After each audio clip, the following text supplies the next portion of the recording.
Hmm. We are waiting for Golden Boy to go live with the Saunders Lemieux press conference. So this is a live stream. Um, Hold on, let me get some things together. And let me share the video around. So normally, during this time, I would be playing music or something like that to let the crowd build, but I was cutting grass and was a little late, so I said, you know what? Let me just come on here and just start talking. Let me share the video around and get some medicine. So, from my palm. I'm Tissue Controversy. This is Tissue Controversy Live. I cover every single major fight live. Saunders versus Lemieux is official for December the 16th, 2017, up in Canada. Billy Joe Saunders is the WBO 160-pound champion. Um, Hold on 1 minute. Let me share the video around. And we're waiting for, once again, we're waiting for the press conference to start for Saunders versus Lemieux. You know, I hope they don't finesse us. They said it's supposed to be starting soon. They said it's supposed to be starting soon. So I'm on it. So they said they are running late. So in the meantime, we're gonna talk some shit, chill. We're gonna be here for a couple hours, and then tomorrow, I'm gonna be back live too for the Wilder versus Stavern media call. You know. So hold on, let me do this shit first. In the meantime, let's find. Let me do this shit first.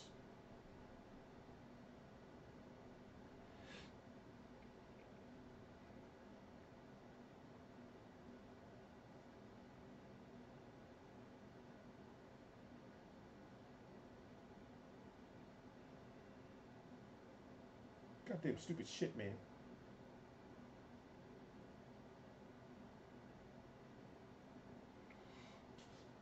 So, if somebody can go over to the Golden Boy Facebook page and let me know when it starts, and I'll pull it up here on the screen and shit.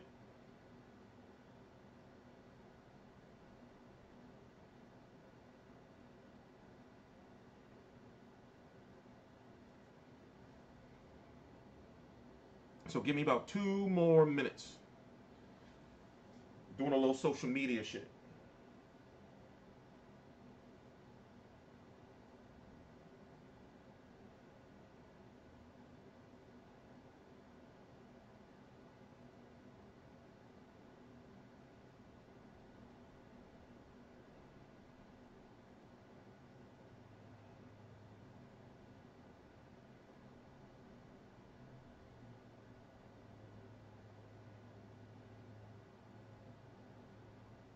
Damn it.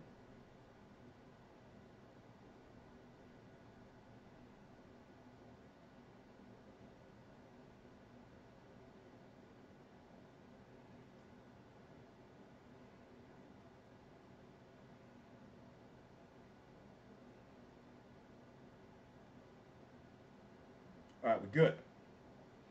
Yeah. So what we doing? You know, we're waiting for the press conference. Okay, let me explain to you. Now, normally I would be playing some music or some highlights or some shit like that, but I don't want to have to end up editing the video, which usually takes me about a day or two because I forget to get around to it. So what we're going to do is we're waiting for the press conference to start, and then we're going to talk some boxing. Of course, we're going to talk about Joshua versus Takam that's happening this weekend on Showtime and over on Sky Sports box office pay-per-view for you guys over there. It's Joshua's first fight back since fighting Klitschko and beating Klitschko, retiring Klitschko. Then we got to talk about the Demetrius Andrade situation in detail and why he dropped his title. Then we have to talk about how Eddie Hearn, from my understanding, is stopping, or he does not want Wilder versus or Joshua versus Wilder, and how Anthony Joshua may very well end up on HBO. What else we gotta talk about? We gotta talk about Canelo versus Golovkin. We gotta talk about what's going on with the channel and shit, and you know what do we plan on doing in the future? You know, a whole bunch of shit. You know. So right now it's 2:05 p.m. Eastern Standard Time. We are waiting for the press conference to start. We will be watching it live here in real time, and we're going to talk about it. You know, we're gonna talk about the predictions for the fight. You know, all that stuff. So in the meantime, let's chew the fat. What's going on? Any questions? You know, as you can see, I found the way to put the comments down here in the little box. I hope, can y'all see the comments clearly? Let me make the fonts bigger. Right? Yeah, let's make the font bigger. There we go. Soon we're going to be streaming live on multiple platforms. We're going to be streaming live on Twitch. Do y'all know what Twitch is? I can show it to y'all real quick. It's basically we doing some innovative shit. Hold on. Look, I can disappear and shit. Watch this. I'd say it was a fantastic fashion statement, So, and you are. We're going to be streaming on here in about 2 weeks or so under talk shows. You know, so this is, it's kind of hard to explain, I guess. You know, it's very, very complex. But long story short, we on some innovative shit. So all these videos you see here live, we can either do, you know, the talk shows, or we can do IRL. I've been researching this for like a few years, but more in detail over the. Check this shit out. Did he get back on Twitch? I think live. he's still streaming on YouTube. You know, what else? So what's going on down here? People just be doing shit and everything. So yeah, we're bringing boxing to a different platform. We're bringing boxing to a different platform. You know, doing new shit, and we're going to be streaming on Facebook. We're going to be streaming on Periscope. We're going to be streaming on Instagram. So in the very near future, this video you see right here, or videos like this, they're going to be on every single live streaming platform. You know? That's how we're doing that shit from now on. So then we got the podcast starting. Did the press conference start yet? The press conference is supposed to start anytime soon on the Golden Boy like page. So they said that they were running late. So that's what we're here for. We're going to watch the Billy Joe Saunders, David Lemieux press conference live right here on the channel. And then we're going to talk about it. We're going to talk about Joshua versus Takam. We're going to talk about Demetrius Andrade, the events of this weekend, the fights coming up, Wilder versus Severn, which I will be at. And yeah, Hearn just wants to defraud the British public a few more times before the Wilder fight.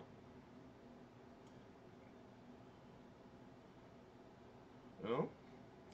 T-Street got a mental update. I don't know what that means. I guess things are pretty good. You know, we're making some major moves. We're making some major moves. So, yo, this shit is taking too long, man. They late. It was supposed to start at 1:30. Then they pushed it back to 2 o'clock. And now we are at 2:08 and the press conference ain't start yet. You know, I could have been doing some other shit, man. How long has Wilder been defrauding the American public? The motherfucking shit done started.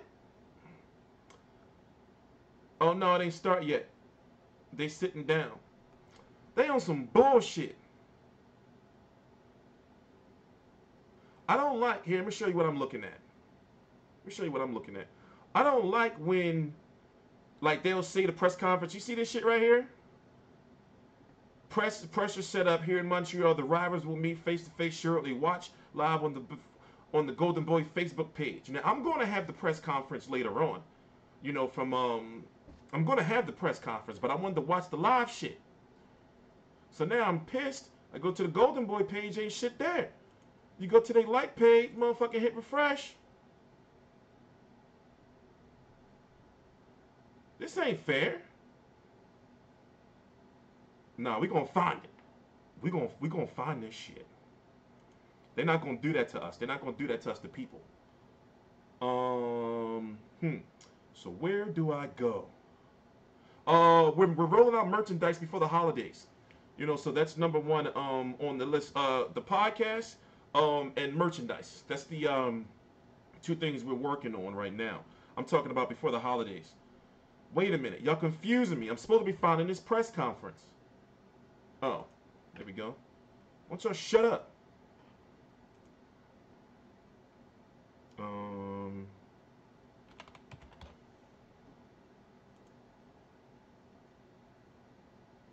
All right. Let's find this shit.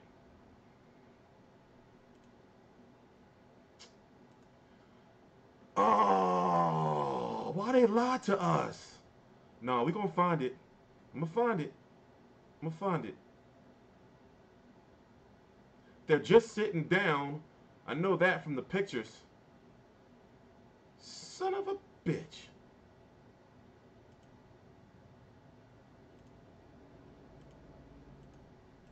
So what we gonna do? What we gonna? Well, we can talk and stuff, but let me see. Let me check.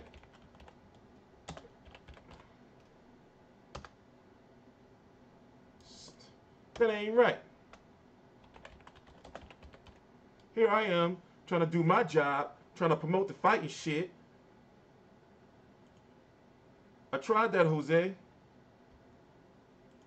I tried that. Damn it. And I had somebody that could have went, well, that's in the area, but he got the news too late, so he couldn't get off work. God damn it.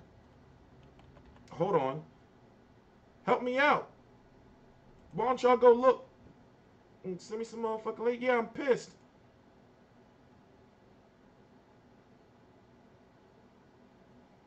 No, we gonna find it. I'm not trying to hear it. Stop trying to deter me.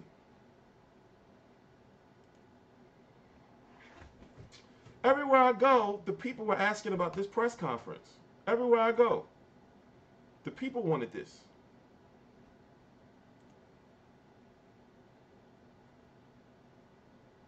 They're going to tell me something's live on the Golden Boy page.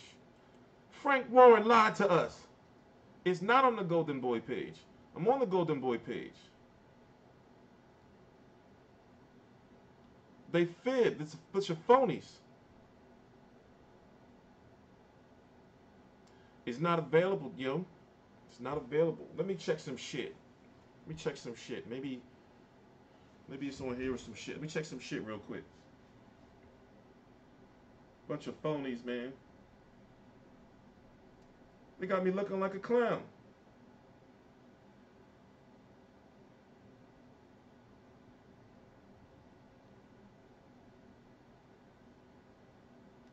Oh, found it. All right, we got it. I knew I could count on them. All right, we got to get there. We got to hurry up. Shh, shut up. Shut up. Shut the fuck up.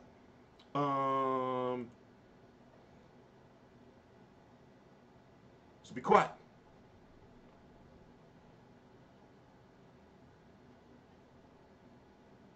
Canadian people, talking shit. Thank Eye of the Tiger Promotions.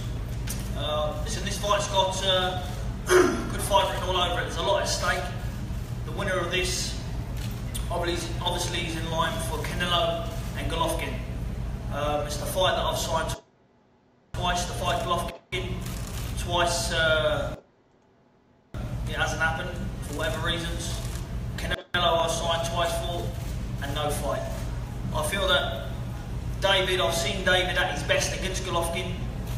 You know, there is no, you can't bring a better A game than the night you fight Golovkin. And no disrespect to David, I think that you know, he didn't deliver there. He tried his best, fair play to him, but he didn't come up good enough. I think it's going to be an exciting fight. It's puncher versus boxer. That's not on my side. So, you know, I know I've got to be very, very, very aware. Got to be on my game. Because boxing's a funny game, one punch can end it all. And that goes for him as well. I mean, a lot of people look at me as just a boxer, but where I come from, where I'm born from, I'm born to fight. I've done this. I know that, and I'm going to prove that I will unify the division once I take David out. But I'm looking forward to the fight. You know, it's one of the matches that you've got me, David, Golovkin, Canelo, Jacobs, all hovering around that sort of mark as a top middleweight. So it's nice to have the best of fighting the best. Nobody's ducking nobody. I mean, David's boxed Golovkin, so he hasn't ducked Golovkin, fair play to him. He shows a lot of heart when it comes to fight. But the real truth is it's a little bit too slick, bit too good for him. And yeah, find out what it's like to be in the ring with me on the 16th But like I say, I'd like to thank Eye of the Tiger and Promotions and Oscar De La Hoya for giving me the chance to showcase my skills on HBO. It's a good platform to perform on. And I'd like to thank all of you for coming out today. So thank you very much. Thank you, Lee. Je veux laisser M. Mark Ramsey parler. Tu peux monter ici, Mark, le référent. Parler de ce combat, du camp d'entraînement, ce qui va se passer le 16 décembre. Bonjour tout le monde, merci d'être présent. Écoutez, la première chose, j'aimerais souligner le travail exceptionnel de Camille Stéphane et son équipe. Quand le plan d'affronter Otto est tombé à l'eau et qu'on a commencé doucement à parler de cette option-là, j'ai appris avec les années, à ne jamais compter Camille pour le battu, mais je me disais attirer le champion du monde quand on sait comment la boxe anglaise en ce moment est forte, d'un point de vue de vente de billets, d'un point de vue de télévision. Et Camille est en mesure de mettre toute son équipe ensemble et trouver les ressources pour attirer le champion du monde ici à Montréal. C'est un travail, Camille, j'aurais peut-être pas gagé au départ.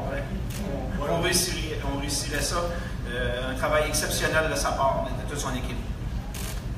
Je ne vous dirai pas non plus à quel point je suis fier d'être l'entraîneur d'un gars comme David Lemieux, que j'ai jamais eu peur de relever les défis, un vrai champion, un vrai guerrier, quelqu'un qui, encore une fois, quand le plan de Canelo est tombé à l'eau, on a regardé nos options et la commande était très claire, je veux le meilleur boxeur disponible.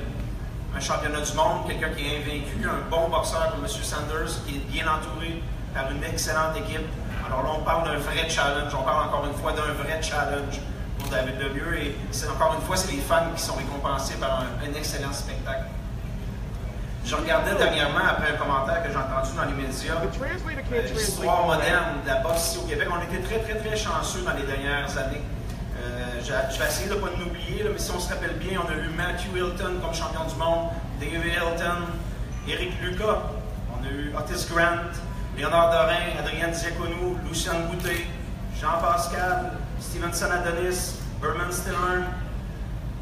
David, le 16, non seulement va tenter de gagner un titre mondial, mais va essayer de se séparer de ce groupe pour aller rejoindre la légende Arturo Gatti. Et pour une première fois au Québec, pour l'histoire d'un Québécois, pas seulement au Québec, mais d'une performance québécoise, parce qu'il y a des noms que j'ai nommés aux États-Unis que ça a été fait. On va attendre second time World Champion. C'est pas quelque chose, à part Arturo Gatti, c'est jamais arrivé dans l'histoire du Québec. Alors, pas besoin de vous dire qu'on est très motivé pour le combat, autant David que moi. C'est un défi, c'est une occasion exceptionnelle, puis on a bien l'intention de récompenser les fans de boxe juste avant. Merci.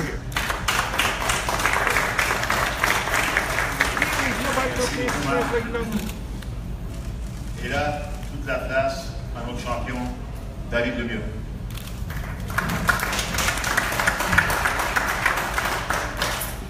Merci à tous. Merci. Très content d'être de retour sur la grande scène.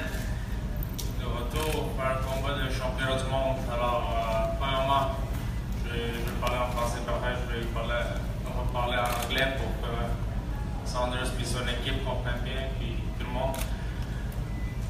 J'ai une grosse équipe autour de moi que je suis très fier de. Camille Stéphane, Mark Ramsey, Eric Colecha, Luc Ouellet, Samuel Descaries. C'est tout du monde très important pour moi pour arriver où ce que je veux être. Ils sont toujours là en train de pousser. Puis, quand c'était venu pour le combat de championnat du monde à Saint-Antoine, on a su quoi faire pour être prêt pour ce combat et de gagner la ceinture. Alors, maintenant qu'on a BJ Saunders devant nous, je pense que j'ai l'équipe qui va savoir quoi faire. Et, même moi, je sais quoi faire avec l'équipe pour avoir ce titre. Alors, le 16 décembre, je ne partirai pas du Place Belle sans le titre de championnat du monde. Ça va être un combat très gros pour moi. Je connais très bien mon adversaire, je sais qu'il est très bon. Je suis aucunement inquiet. Je suis sûr à 100% de ma shot et je vais en avoir une deuxième fois. Je l'ai fait une fois, je vais le faire une deuxième. Et plusieurs autres par après. Aussi, j'ai un grand merci à faire un commanditaire Amel, BMW Blainville. Un grand merci à lui pour le bon transport qui me permet quand j'ai besoin de m'entraîner ou parcourir les routes. Grand merci à lui. Alors maintenant en anglais. I would like to welcome, thank you everybody for being here. Thank you Saunders team for accepting, for making this fight happen. Accepting to come down here to make the fight happen. I think the negotiations were pretty good. So you accepted to come down, so Hope that gangster shit's I'm happy. I think it's going to be a good fight. I think you're in for a surprise. You said I was at my best against Golovkin. I'm going to be at my best against you. I know you're a good fighter. I'm not worried about fighting you. And I'm not worried about taking that title away from you. I'm going to be at my best December 16th. I'm going to be better than I've ever been. Don't look at my prior fights or else you might be in for a surprise. If the fight demands me chasing you, I will chase you. If the fight demands me standing toe-to-toe with you, I will stand toe-to-toe with you. I will be victorious at the end. It's a promise I'm making. I've done it once, I'm going to do it a second time. And I'm going to do it as much as I want to. It's going to be a big fight. Extremely excited. Let's rumble. Let's get it on. Thank you.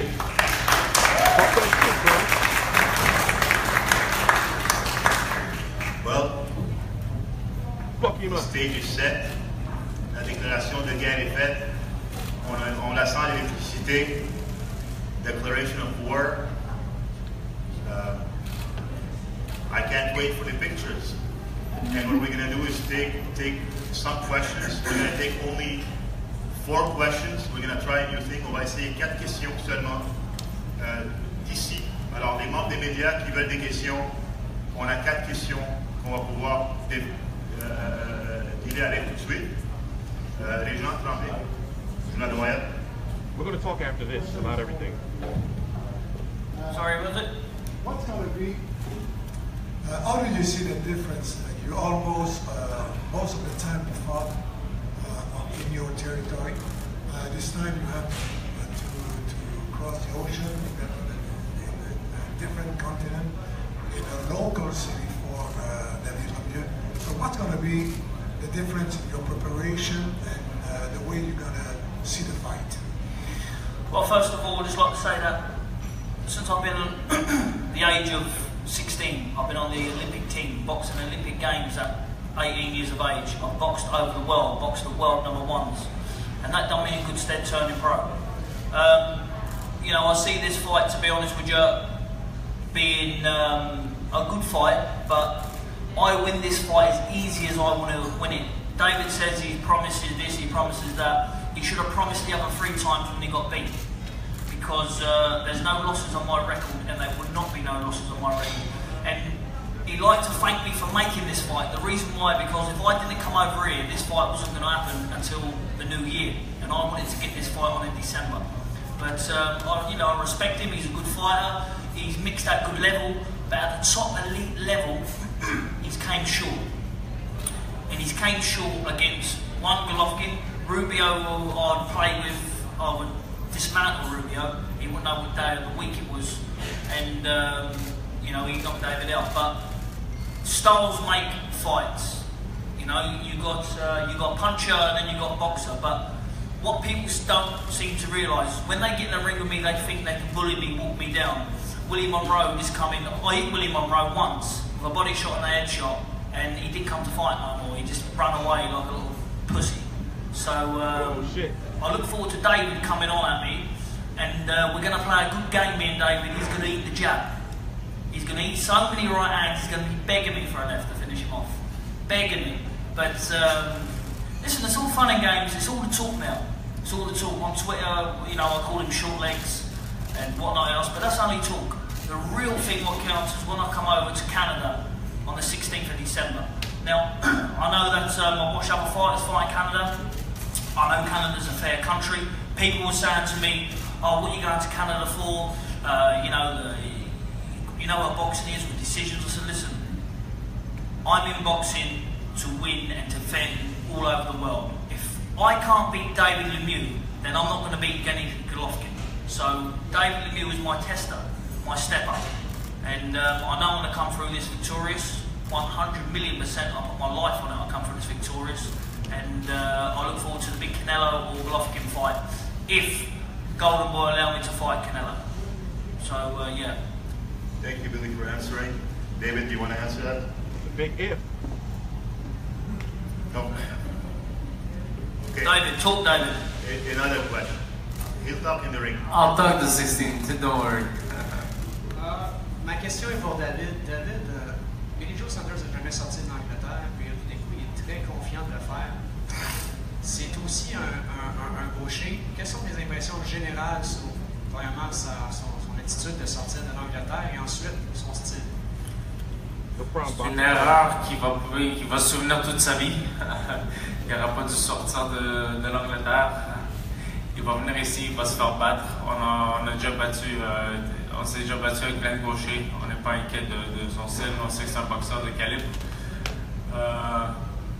Mais je te garantis que ça va pas être comme que lui pense ou quand il va mélanger des coups de poing avec moi, ça va pas être comme mélanger des coups de poing avec Willie Monroe. Alors la surprise sera le 16. Il verra. Ok, alors on va faire le face à face. Soyez prêts pour les photos. You guys will do the face to face. We'll go in the front here. But damn, there was only 2 questions. He said 4. He's a fibber.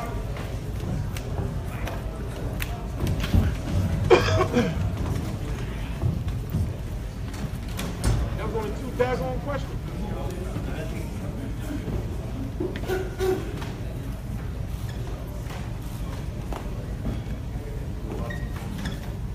Where Manny Montreal? Y'all see him? Where Manny Montreal at? I don't see him.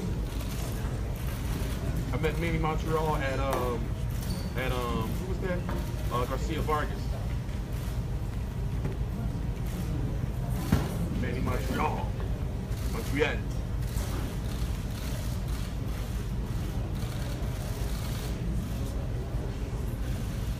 Man, I thought they was gonna talk shit.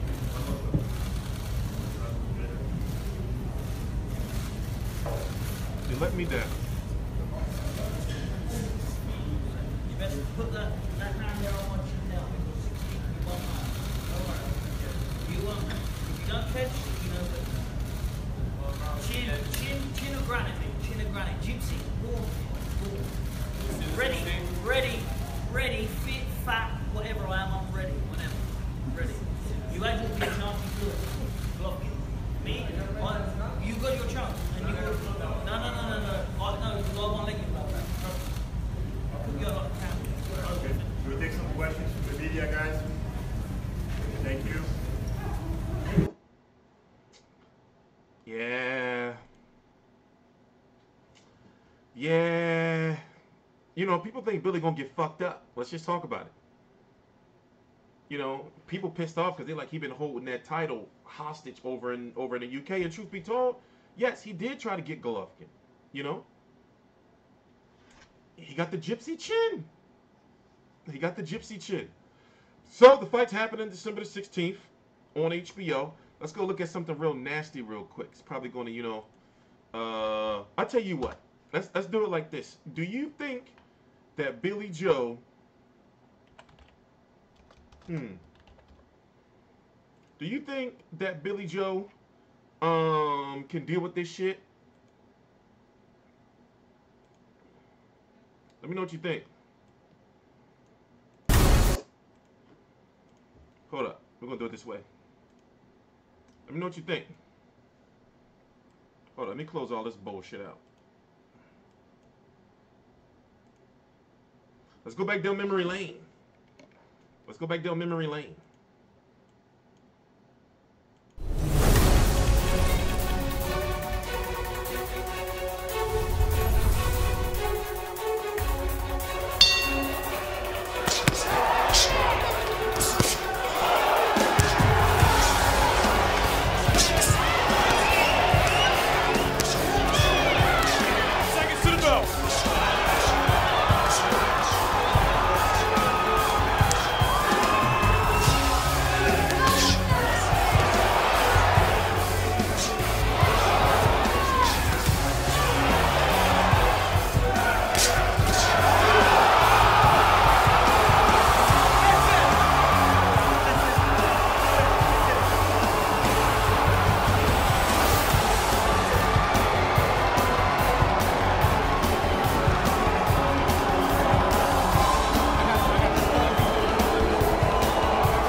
Now, we've known that, okay, that Billy Joe does have something on his side.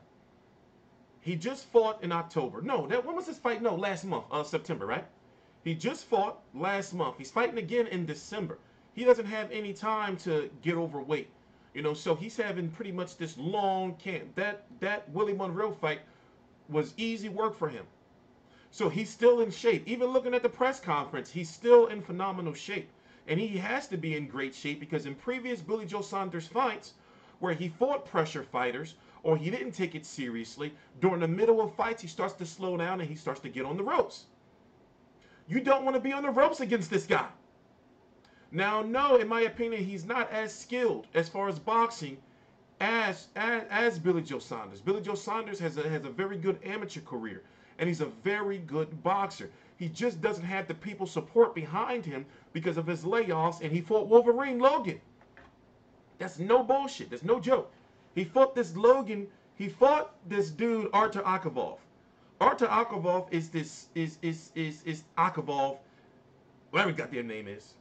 He's this big Wolverine fan. It's not funny. Should I pull up the image? Well, anyway, dude literally is like this Wolverine cosplayer. Like, he got these pictures with all skinny at 160 with the claws and shit. So people were like, yeah, and then he fought him in like a YMCA or an American or a UK version, a leisure center. You know? So he needed a big fight. And also, when you look at the WBO rankings at 160 pounds, let's go check him out real quick. Yo, he needed to fight this guy. You know, he had no choice. You know, because he couldn't fight another Wolverine. You know, motherfucking Wolverine. He fought Wolverine.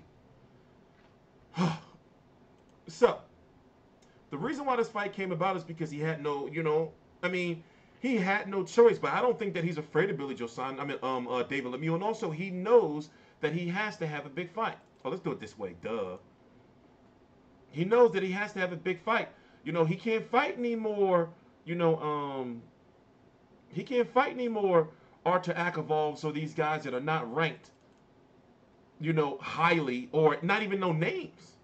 So if you look at this, right, you know, now, who is he going to fight? He already beat Willie Monroe.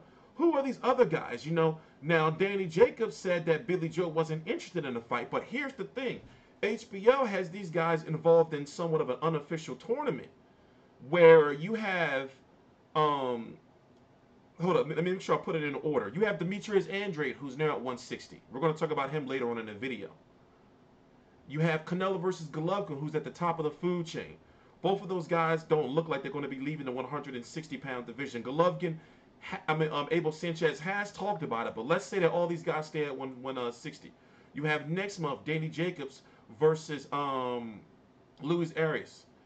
You know, you have Billy Joe Saunders, David Lemieux. You know, so all these guys are jockeying to get to the top of the food chain, and that's that Canelo fight. You know, Andrade is now in the mix because Andrade could possibly get the winner of Jacobs versus Arias. Or what if the winner of Jacobs versus Arias decided to go to winner of Lemieux and Billy Joe Saunders? So it is somewhat of an unofficial tournament going on with these guys. You know, and right now, when it comes to, like, if you were to rank them as far as who has the most clout and who would lead to who, obviously you got Canelo, you know, then you got Golovkin, and then you have David Lemieux right there, because David Lemieux, because of Golden Boy, and he has been promised, you know, Canelo for the longest. So if Billy Joe Saunders was to upset him, he knocks him out, meaning David Lemieux out of the whole Game of Thrones thing, then Billy Joe Saunders is in a position where he would be A-side over guys like Danny Jacobs and Arias. It depends. It's complex. But the politics, you can tell that HBO, you know, and Danny Jacobs made the right decision because that's where the money is. And those are all pay-per-view fights. And Billy Joe Saunders needs a payday. He's been spending some money. He's been selling shit. You know, I'm not saying he's broke or anything, but you got to think, how much money has he really made during his career?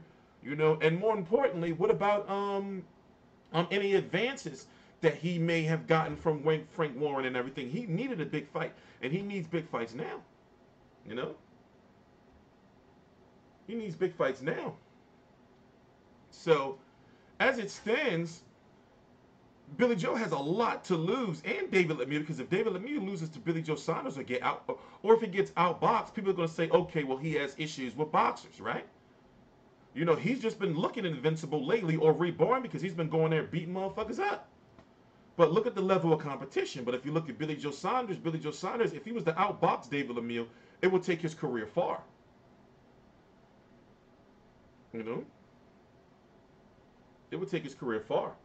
So, it's interesting. It's going to be interesting to see how this plays out. But so far, HBO is looking pretty good for the middleweight scene. But now that we can talk about Andrade a little bit, let's just say, listen, he's done. All right? Demetrius Andrade is done. You know? For those who don't know, let's go see who did he, let me do it this way.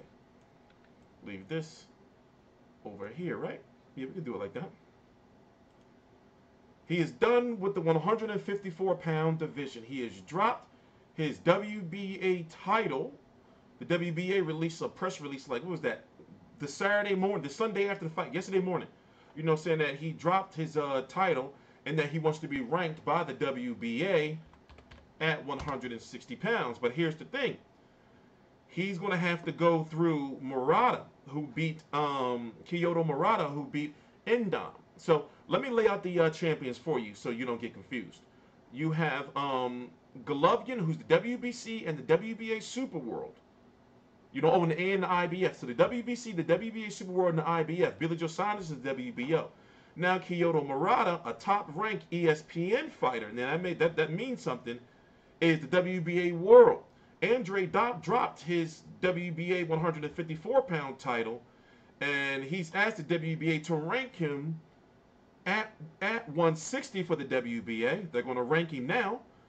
So, in order to get to Golovkin, if he can't get to Golovkin unless he's made a mandatory, or Canelo, until he fights Murata, if that's the route he's going to take.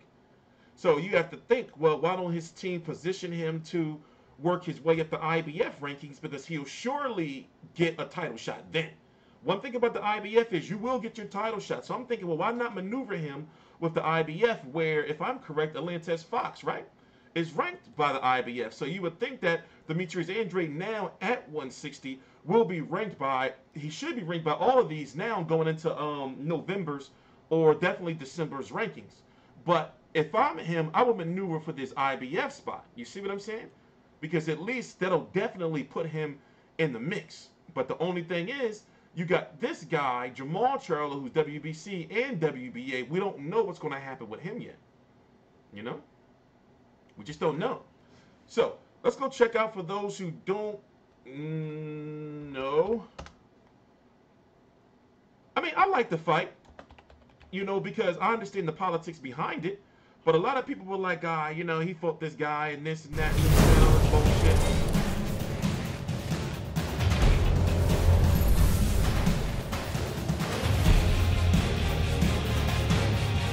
Nice close bang at the ball. God bless.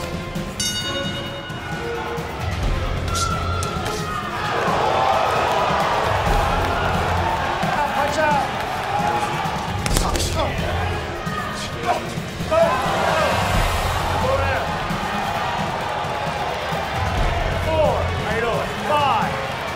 He hit you, man. You're 7.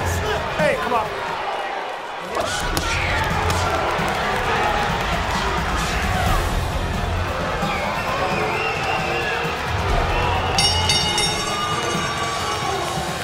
Undefeated and now, here's what people are saying.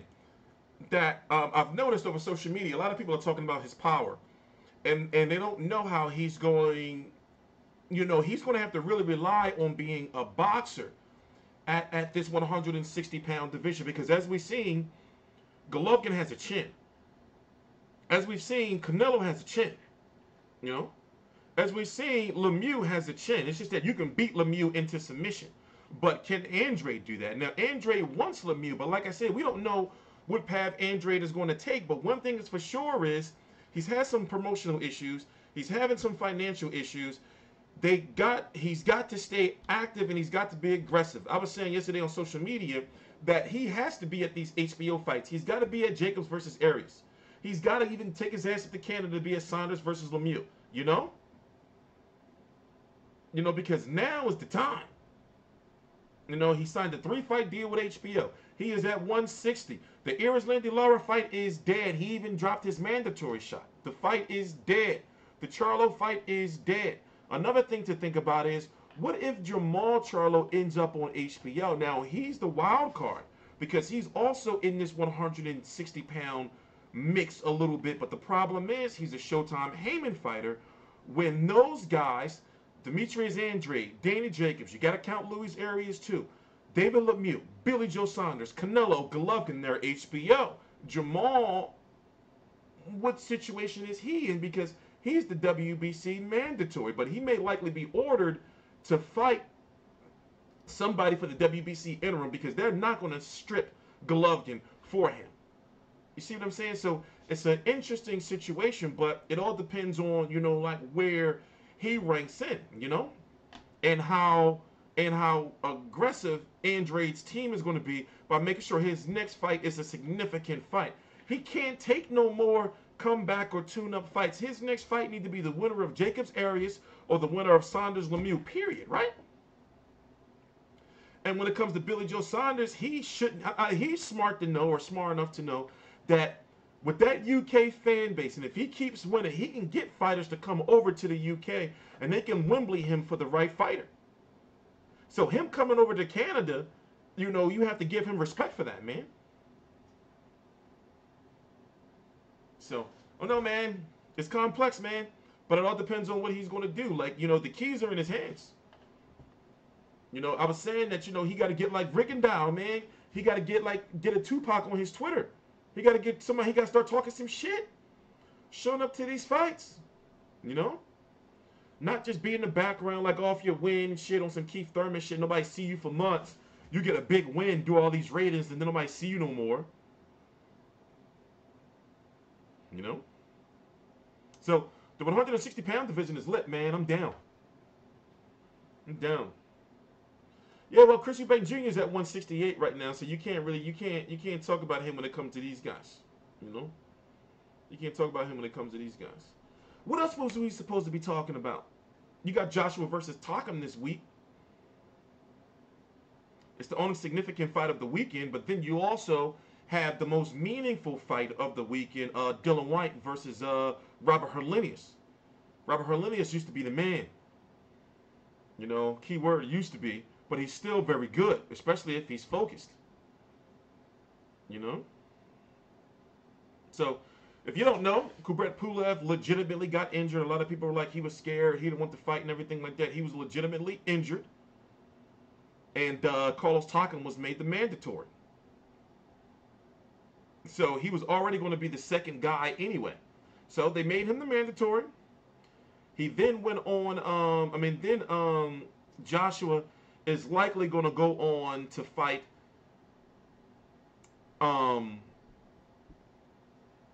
Joseph Parker.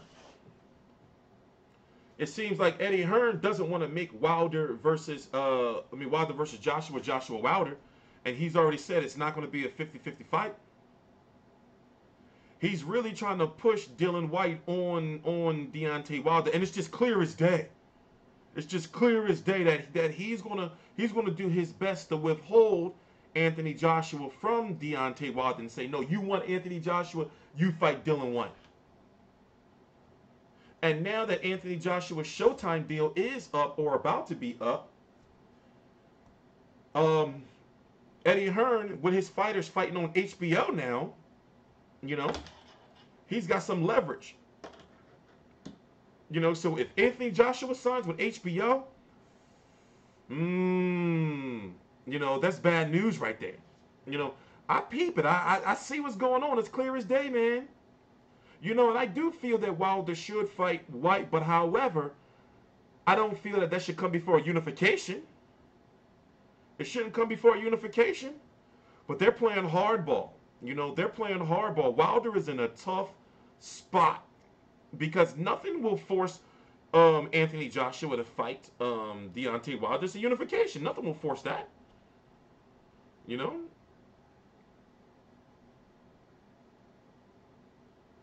You know, it's tough, man.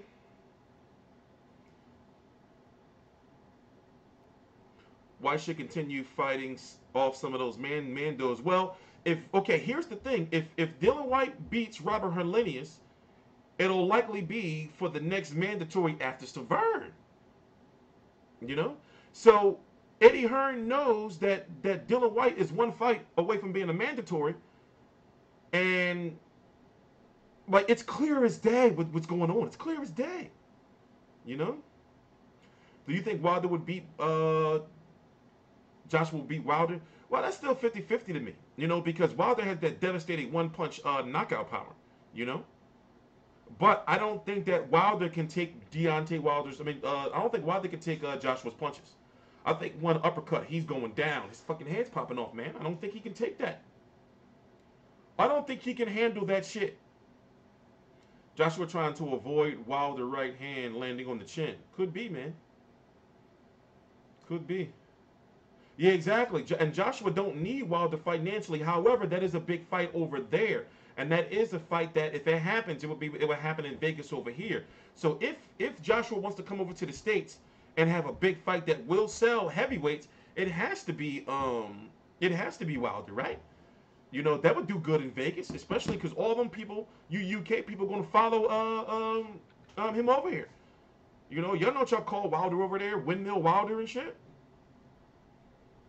Yep. And also, correct, and also Povetkin is back in the situation. You know? So the heavyweight division, put it this way, the heavyweight division is the best that it's ever been, even though Luis Ortiz fucked it up. I was saying, man, you know what I was saying? Like, I was saying that we should all band together, the people, and we should find him and whoop his ass for fucking up that fight for us, man. Yes, yeah, he's got high blood pressure, so we shouldn't. I'd probably get knocked the fuck out. You know, I'm a realist. But still, man, we should all just find him and just be like, you fucked up the fight, you motherfucker. It's next week. It would have been next week. The media call for Wilder's Severn is tomorrow. I'm going to be on that call. I'm looking forward to that call. You know, but man, Severn can fuck up a lot of shit for a lot of people. What if he knock Wilder out? That shit's going to be crazy, right? You know? I'm mad as shit at Luis Ortiz. I'm mad as fuck, man. I was really looking forward to that fight, yo. I was really looking forward to that fight just because you don't want to be filling out shit on your paperwork, filling out the paperwork, man. So for those who don't know, let's just skip all the mumbo jumbo. The reason why Wilder versus Ortiz is not happening is because Luis Ortiz didn't fill out on his drug testing paperwork that I'm taking medicine for my blood pressure. So they're like, yo, what the fuck? You already failed the test in the past. Now it looks like you hiding something, even though you really do got high blood pressure. You know? So the WBA suspended him, but the WBC didn't suspend him because they found just cause to not suspend him. They just saying like, okay, well, you do got high blood pressure, but why did you hide it? So we got to punish you in some type of way. We're not going to allow you to fight Wilder. We want you to see our doctors. Shit like that. You see what I'm saying? So what kind of dumbass shit was that? You know? Like you taking high blood pressure, you taking any type of medication, you write that shit down. You know? They would have let the fight happen. So you can't be mad at the WBC, or he can't be mad for the WBC saying, no, we can't let you fight. You know, they'll be like, but I'm really high blood pressure though. But you didn't fill out the paperwork, motherfucker. We can lose our job. You're supposed to say, oh well, fuck it. You know? Come on, man. And people already say you cheating and shit. Come on, man. We should fuck him up. We should get him. I'll stay in the back. Y'all can, you know, I'll stay in the back, though. Remember, I'm asthmatic, so. I'm asthmatic. Yeah, Wilder do be talking some crazy shit. You got to watch some of his live streams on Instagram. He be on some crazy shit. But everybody a little crazy, you know? And then people, you know, remember, these boxers are not exactly civilized people. That's why I be saying, you know, people be talking like boxers like boxers are like just the most utmost standing citizens and shit. Like when you joke around about how a fighter get knocked the fuck out and shit, you know, motherfuckers be like, oh, this is the sweet science. You should show. These boxers are some crazy motherfuckers, man. These boxers be crazy as shit.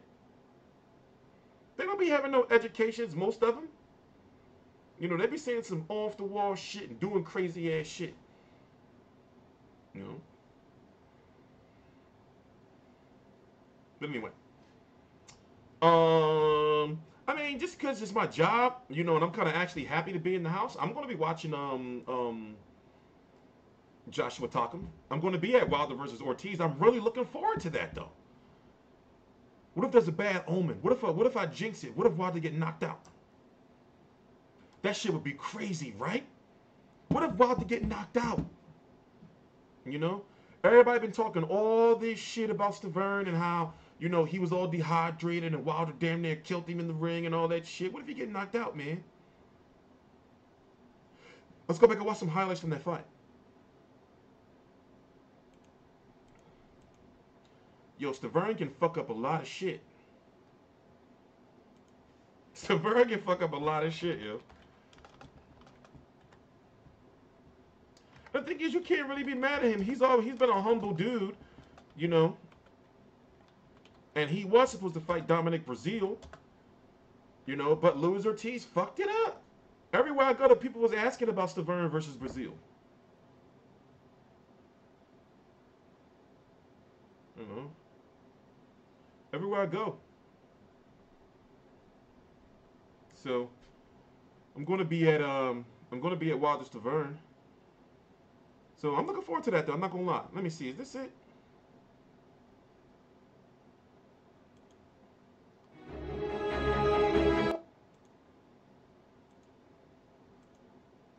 Didn't Wilder hurt his hand in this fight too? And it's what I said at the beginning of nice left hook by Wilder. About how we're gonna fight. The jab throughout the fight, and now loads up with the right hand behind. It's another jab from Wilder. There's a 1-2 by the challenger. Another right hand, and now Wilder pouring on the pressure at the bell. And a takedown. The windmill. Pouring on the pressure at the bell. With the right hand behind. It's another jab from Wilder. There's a 1-2 by the challenger. Another right hand, and now Wilder pouring on the pressure at the bell.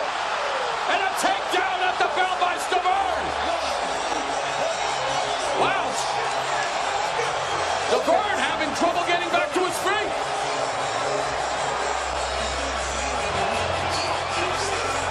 Way through his peekaboo go. Look at that crazy shit. that shit be looking crazy, but at the same time, you really don't want to be getting hit with that shit, because that shit be everywhere. It be everywhere. Like, what was he trying to do? Look what he was trying to do to Gerald Washington. You know? I'm sorry, man. You can say that shit's nasty looking and it's all Wilder shit, but his name is Wilder. You know? And the right cross clip. That shit's free. And there's a right hand down the middle by Wilder. And there's another right hand that scores through the guard behind left hook by Stavern. And it's what I said at the beginning of nice left hook by Wilder. About how we're gonna fight. The jab throughout the fight, and now loads up with the right hand behind. It's another jab from Wilder. There's a 1-2 by the challenger. Another right hand, and now Wilder pouring on the pressure at the bell. And a takedown at the bell by Stavern. Wow. Stavern having trouble getting back to his feet.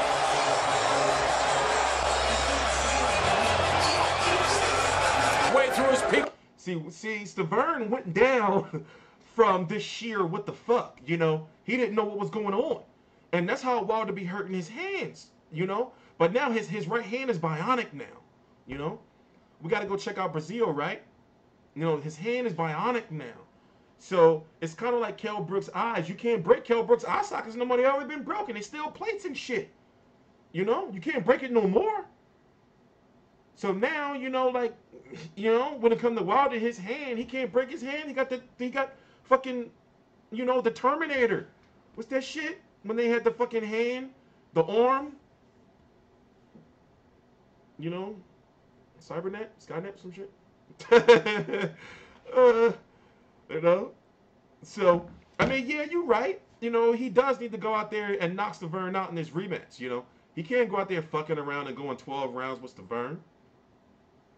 And another thing I didn't understand about, like, the last fight, like this fight, the first fight with Stavern, is, remember, Stavern went to the hospital for being, like, dehydrated, right? It's like, yo, bro, you're a heavyweight. Why you dehydrated? Was you cutting weight? Was you cutting weight? Y'all want to see some funny shit? Oh, y'all got to see this. I'm sorry. Y'all got to see this. You gotta see this. Everywhere I go, the people were asking about it.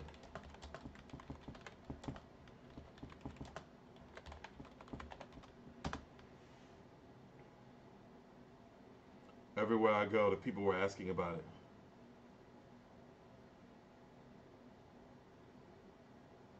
Oh, I'm not gonna be able to show it. Is this it?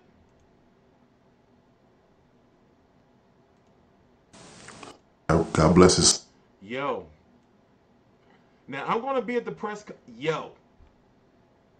You got to watch this. This shit is funny. R.I.P. Dan Goosen. I'll be right back. Yo, you got to watch this. This shit is funny. If you haven't seen it, if you don't remember it. Heavyweight champion of the world.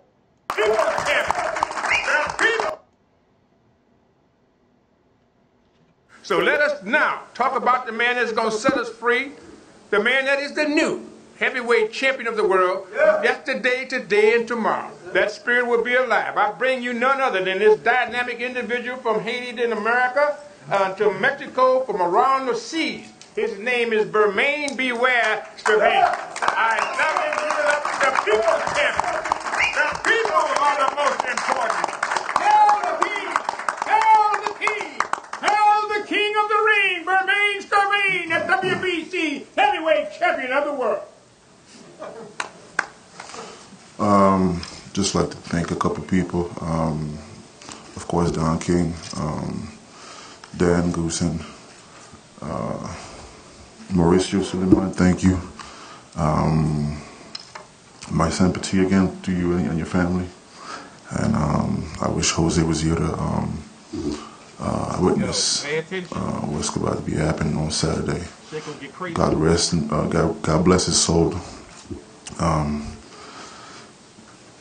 Thank you to my team, my teacher down the house, my manager. I got Gregory Troach, my cut man. Victor, I don't know where he at. And got a couple people over there, Eddie and Eli, my brothers right here. Sir.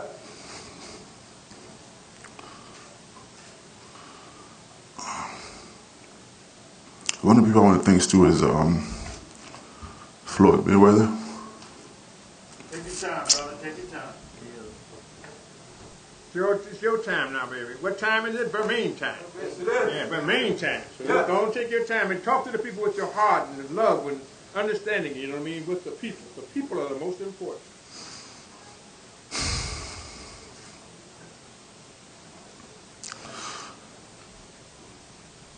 Mayweather Boxing Club been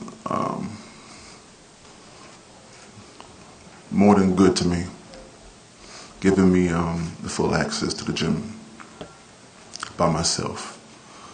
I gotta take my hat off to the champ, his uncle, the St. Clair brothers, Gerald and John and Boza Edward. He about to turn into Marcellus Wallace. And I had a terrific camp, extraordinary camp. What I did in the camp, this camp, I didn't even know I could do it. I did better than the first camp.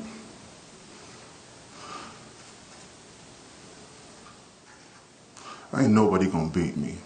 There you go. All right then, let's hear it. Say it loud. I'm black and I'm proud. I mean, ain't nobody gonna beat me. No, they could talk that talk. I don't talk. I talk in the ring. And then he continues to talk. I let the media talk, even though when they talk shit. There you go. Because most of them never been in the ring. There you go. There you go. Talk to me. I'm done talking. I do my talking in the ring. So, I know Chris liked to talk. I'll give him the mic so he could. No, watch this shit. Well, he do best talking. Be what's hot. You know, I don't have any excuses. And if you think for 1 minute that I could knock you out the last fight, you're wrong and so wrong. You're wrong. What you didn't know is that was the plan, to whoop your ass. Not to knock you out, but to whoop you. You talking to Wilder? This fight, I'm gonna drop you. You're gonna get up. I'm gonna whoop you, then I'm gonna knock you out. You can look, you can have that silly face you got right now. That don't matter. In the back of your mind, you know. You know. I swear to God, you know. You know what's gonna happen. Making sure here for people, look at me and shit. Stare at me, it don't matter. Because in that ring, the mouth of yours, I'm gonna shut it down. And this time it ain't no joke. This time ain't no joke. I'm gonna take your head off. Whatever you give me, I'm gonna take it off. You can lose all the weight you want, it don't matter. You can be in shape all you want, it don't matter. It doesn't matter. You ain't got the skills I got or the power I got. Or whatever you do, I do it better. 10 times better. Remember where I'm from, man. You can have all the balls and the heart all you want. That ain't gonna help you. Nothing will help you. Whoever you add in your team ain't gonna help you. Nothing will help you. Think about that tonight when you're alone. Because I'm for real. Take it off. You can make it sure here. Yo, don't it feel like you in church or some shit? I'm sorry. Yes, I know my laugh can be very awkward, man. Yo, you gotta hear how like Chris Arreola start going in on him. Yo, I would have loved to have been at a press conference like that. Would have been funny as shit. So I'm going to the press conference for Wilder versus Stavern because Wilder been talking all this shit. It's next Thursday, so I'm gonna be out there. So Wilder's been talking all this shit, and we haven't heard from Stavern. So listen, this shit is hilarious though. This shit is hilarious. What you didn't know is that was the plan, to whoop your ass. Not to knock you out, but to whoop you. This fight, I'm gonna drop you. You're gonna get up. I'm gonna whoop you, then I'm gonna knock you out. You can look, you can have that silly face you got right now. That don't matter. In the back of your mind, you know. You know. I swear to God, you know. You know what's gonna happen. Making sure here for people, look at me and shit. Stare at me, it don't matter. Because in that ring, the mouth of yours, I'm gonna shut it down. And this time it ain't no joke. This time ain't no joke. I'm gonna take your head off. Whatever you give me, I'm gonna take it off. You can lose all the weight you want, it don't matter. You can be in shape all you want, it don't matter. It doesn't matter. You ain't got the skills I got or the power I got. Or whatever you do, I do it better. 10 times better. Remember where I'm from, man.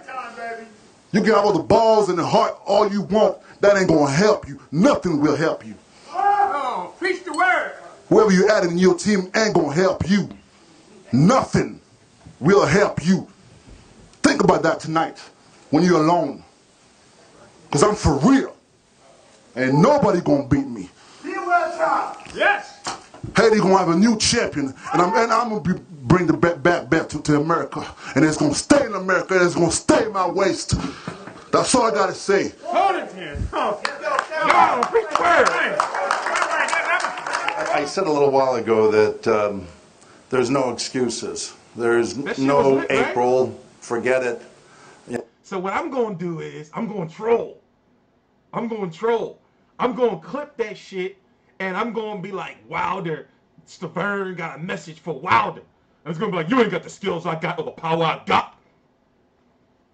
And I should get somebody to put Marcellus Wallace. Remember Marcellus Wallace? He got ass fucked by the Gimp in in Pulp Fiction. That's how he was talking. Nothing will help you. You ain't got the skills I got or the power I got. And I'm gonna bring the book back to America. It's gonna stay at my waist. Go on, preach the word. No. We got a little bit more left. You gotta hear. Okay, listen. So this is the press conference for the second. Go on, preach the word. This is the second press conference for him and Areola too. So I remember I was watching this shit that day. This was like 4 years ago, wasn't it? And I'm like, what is this crazy shit? Like 3 years ago. And I'm like, and I'm cracking the fuck up. So anyway, in the first fight, Stavern was all quiet and shit. So Areola wasn't expecting this. He wasn't expecting this. So then Areola started getting pissed off. Like, yo, you wasn't talking all this shit before. You was some quiet, cool ass dude. So now, anyway, it's only about 6 minutes left. It's only about 6 minutes left. No, is the toughest son of a bee heavyweight in the world today when he's right physically and mentally. And Saturday night, he's going to be right physically and mentally. History's going to be made. We're going to have the first Mexican heavyweight champion with all the great fighters, all the great heavyweights we've had all these years. And I feel so sure about it. And I don't know what you just said, Bermain, but I'm going to tell you right now. You said the last time. You're not going to. All I'm going to tell you, Bermain. All I'm going to tell you, Bermain. You're going to need a new hairnet after this. Okay. All right. And Don King, I'm going to tell you right now. Okay. You think you're going to win? That's what you said. I'll make a bet right. Areola.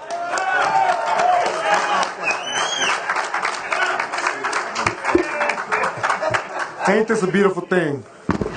Some kind of excitement in boxing, some kind of excitement from Maine for once. Now I got my buds blowing right now. Dude. You never see, you didn't see it yet. Yeah. Anyways. You're going to see after the fight, you're going to be like, oh man, I lost because I lost too much weight. There's always an excuses, motherfucker. After the fight, you're going to be like, well, I trained too much, I lost too much weight. This one before he broke my nose. Motherfucker, I broke your fucking nose. I know you broke my nose. I told you. I said you broke my nose, dog. I'm the one who said you broke my nose. I said it. Then you said you in the best of your shape. Now I am. Yeah, well, you know what? You know what? Let's just say this, man. Too much. You drink too much. Come this set. Fuck yeah, I drink them. I'll drink you out the table any day, also, man. Shit. I'll drink, and then this Saturday, I'm going to fuck you up. That's a good honest truth. You'll see this Saturday, man. You'll see this Saturday. Man, I ain't scared. Ain't nobody scared of you. Trust me, bro. Trust me. You'll see this Saturday. Once you get cracked, you gonna realize. I got cracked plenty of times, bro. I've been cracked plenty of times, and I keep coming. And I'm gonna keep coming. This Saturday, I'm gonna keep coming. I'm gonna win this title. I'm not gonna, you know what? I don't even, if it wasn't for you for the title, I'm there to fuck this guy up. Fuck this guy. This guy's, now he's yapping. You know, before, I had respect for him. Because you know what? He was a quiet dude. You know what? I was like, all right, that's cool. But now, I'm gonna fuck you up. You're gonna remember me. You're gonna remember me. You're gonna remember me, dog. You're gonna remember me. I promise you. I'm telling you guys this. My food basket. This Saturday, you guys are gonna watch a great fight. You guys are gonna watch history in the making. Made by me. Not this Haitian. This Mexican's gonna do it. I'm gonna do it. Promise that. Watch this. I got you. Chris. Now you caused it. Well, we know how that fight went. Areola got fucked up. You know? But he was pissed though because Bermain Stavern wasn't like known to be talking shit or nothing like that. Then all of a sudden he pop out this press conference talking that old crazy shit. So, you know, Areola like, what the fuck? Like, yo, now I'm gonna fuck you up. But you know, he didn't fuck him up. So, you know. But one thing about Stavern is he does have that one-punch knockout power, and we have seen Wilder stunned in the past, but I just don't, you know, it's like this. You want to give Stavern a chance, you know, you want to, but you know, you lost the first fight. And Wilder has gotten better, but what if Wilder gets too overzealous? What if he gets too much of that Pacquiao aggressiveness? It's the aggressiveness. What if he gets too aggressive? You know, and he goes in there and Stiverne catches him with some shit. You know, and then we see when Wilder's getting hurt, when he's got hurt, if you've seen the footage of him in the past, when he gets hurt, his legs get all crazy, you know? He get the crazy legs. But the biggest question is the biggest issue is the political mumbo jumbo that's going to happen if Wilder beats Stiverne or after, right? Is who will he fight next? It has to be Joshua. And the thing is, the way that their schedules line up with Joshua fighting on the 28th this weekend and Wilder fighting next weekend, it could be a perfect setup for them to fight in April or May, right? In April or May, get it over with. But Eddie Hearn seems to have different plans, where he wants to get that WBO title and have have Joshua fight somewhere internationally outside of the UK. And they're just not worried about Wilder right now.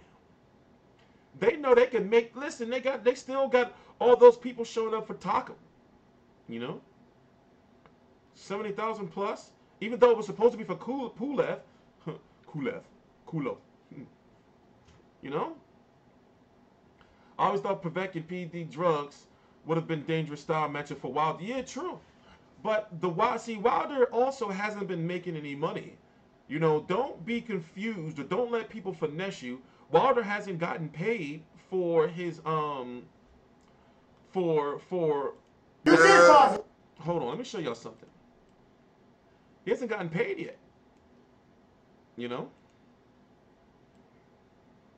For the Povetkin situation. He didn't get his bread.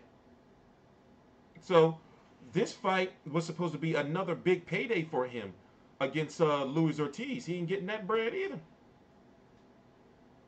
So when you really look at big money fights out there for him, unless he travels, the biggest money he can get is Anthony Joshua. And Anthony Joshua and them know that.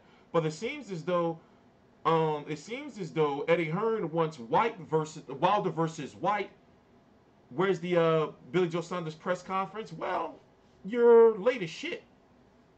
So are we supposed to loop it and just keep playing it over and over and over and over? Or you can just rewind the video and just go back and watch. You know? Don't come in here talking no shit. Y'all know I'll cuss you out, man. You've made me forget what I was doing answering that stupid shit. What was I looking for? What was I looking for? Damn it.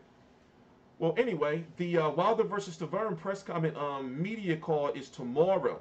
So that's a very important media call. What time is it? It's at 3:30 p.m. Eastern. So basically, I'm going to be starting tomorrow at this time tomorrow. Exactly at this time tomorrow, I'm going to be going live. Because it's a very important call. Because I want to know, you know, like, what's the plan for both of these fighters? You know, like, what's Wilder, like, what's your goal? And Stiverne, how you feel about Wilder been talking shit and not taking you, you know, seriously and everything? What's going on with Don King? You know, what's going on with Jay Prince? You know, we got it's a lot of things. Can you loop it and hurry up about it? How long have we been live? We've been live for an hour and 15 minutes. The press conference is only about 15 minutes long. So what we can do is I can go to the key parts. This is one part where this dude talking his French or some shit. You know, and nobody really wants to hear that. Yeah, but I respect that. You did call that. No, they still talking shit. Let me see what I can do for you. So I'm going to have the press conference later on. Nah, the Lomachenko press conference, I mean, it's still relatively early. You know, the fight is 7 weeks away. The Lomachenko Rigondeaux press conference should be sometime, and I'm going to say in the next 3 weeks. But yes, I am looking forward to it. So, you know, I'm going to jet out there for that. Yeah, I'll put the press conference on for you. Hold on, let me go over here. Yeah, and I'll take like a 5 to 10 minute break. So the press conference is only about 15 minutes long. Billy Joe Saunders talks David Lemieux talks, and then they start talking a little bit of shit to each other, and then it's like some French dude in between, and nobody, you know, whatever. It's non-translated. And hey, listen, I don't got no problem with the French, man. Frank Benko, Mr. Jacobi. It's going to be, and that's why. Be better in the middle, if you don't mind. We can do this way. I'll be back. But first of all, I want to thank the Canadian people. Thank Eye of the Tiger Promotions. Listen, this fight's got good fight written all over it. There's a lot at stake. The winner of this obviously is in line for Canelo and Golovkin. It's the fight that I've signed twice. The fight Golovkin, twice it hasn't happened for whatever reasons. Canelo I've signed twice for, and no fight. I feel that David, I've seen David at his best against Golovkin. You know, there is no, you can't bring a better A game than the night you fight Golovkin. And no disrespect to David, I think that you know, he didn't deliver there. He tried his best, fair play to him, but he didn't come up with enough. I think it's going to be an exciting fight. It's puncher versus boxer.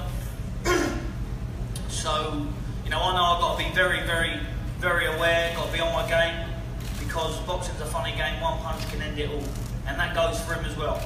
I mean, a lot of people look at me as just a boxer, but where I come from, where I'm born from, I'm born to fight. I've done this. I know that I'm going to prove that I will unify the division once I take David out. But I'm looking forward to the fight. You know, it's one of the matches that you've got me, David, Golovkin, Canelo, Jacobs, all hovering around that sort of mark as a top middleweight. So it's nice that the best are fighting the best. Nobody's ducking nobody. I mean, David's boxed Golovkin, so he hasn't ducked Golovkin, fair play to him. He shows a lot of art when it comes to fight. But the real truth is it's a little bit too slick, bit too good for him. And yeah, find out what it's like to be in the ring with me on the 16th. But like I say, I'd like to thank Eye of the Tiger Promotions and Oscar De La Hoya for giving me the chance to showcase my skills on HBO. It's a good platform to perform on. And I'd like to thank all of you for coming out today. So thank you very much. C'est un travail Merci à tous, merci, très content d'être de retour sur la grande scène, de retour pour un combat de championnat du monde. Alors, premièrement, je vais parler en français, parfait, on va parler en anglais pour que Saunders et son équipe comprennent bien, puis tout le monde. J'ai une grosse équipe autour de moi que je suis très fier de. Camille et Stéphane, Marc Ramsey, Eric Colécha, Luc Ouellet, Samuel Descaries.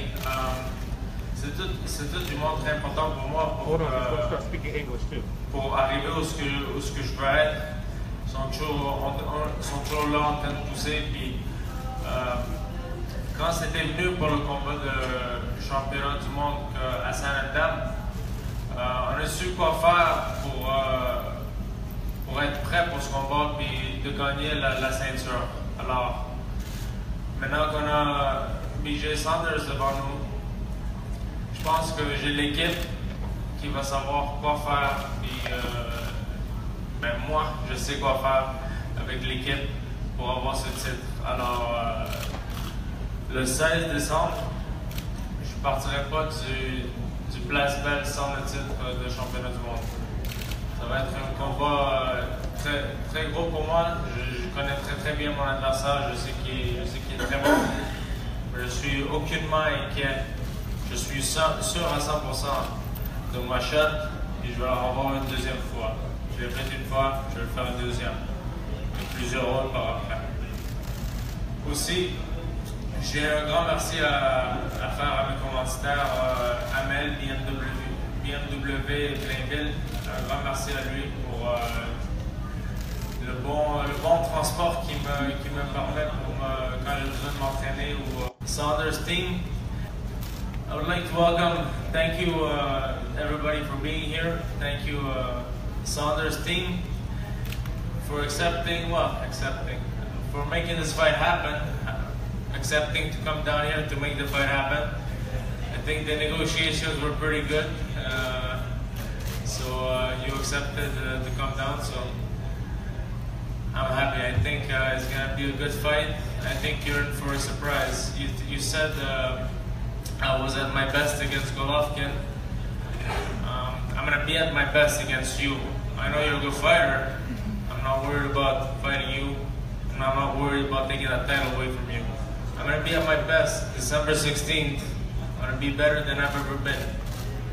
Don't look at my prior fights, or else you might be in for a surprise. If the fight demands me chasing you, I will chase you. If the fight demands me standing toe-to-toe with you, I will stand toe-to-toe with you. I will be victorious at the end. It's a promise I'm making. I've done it once, I'm gonna do it a second time, and I'm gonna do it as much as I want to. It's gonna be a big fight. Extremely excited.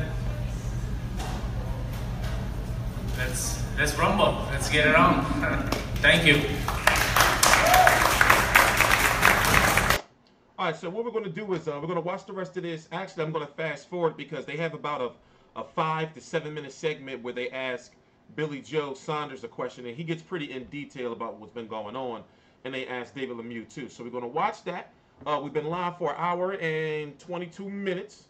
We talked about the pretty much whole 160-pound landscape already. We talked about the heavyweight landscape. We talked about what's going on with Andrade. And we're probably going to briefly, paraphrase all that and go through it again, and then just chill and just talk about like other boxing and shit, just other shit. So let me fast forward. Let me find this part. Well, sorry, was it? We're gonna try a new thing. On va essayer. On la sent l'électricité. Declaration of war. I can't wait for the pictures. And what we're gonna do is take some questions. We're gonna take only 4 questions. We're gonna try a new thing. On va essayer 4 questions seulement d'ici. Alors les membres des médias qui veulent des questions, on a 4 questions qu'on va pouvoir dealer avec tout de suite.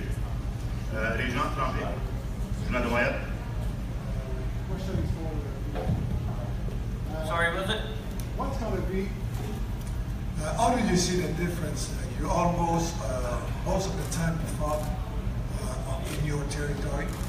This time you have to cross the ocean, in a different continent, in a local city for Lemieux.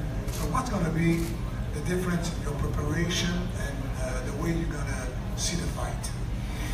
Well, first of all, I'd just like to say that since I've been the age of 16, I've been on the Olympic team, boxing Olympic Games at 18 years of age. I've boxed over the world, boxed the world #1s, and that done me in good stead turning pro.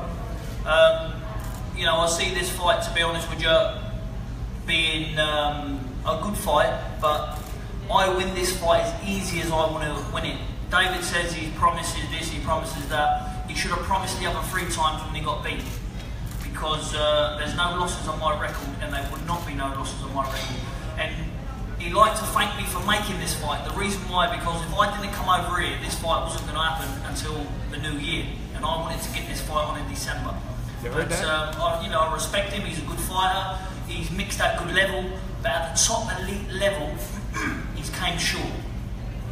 And he's came short against one Golovkin.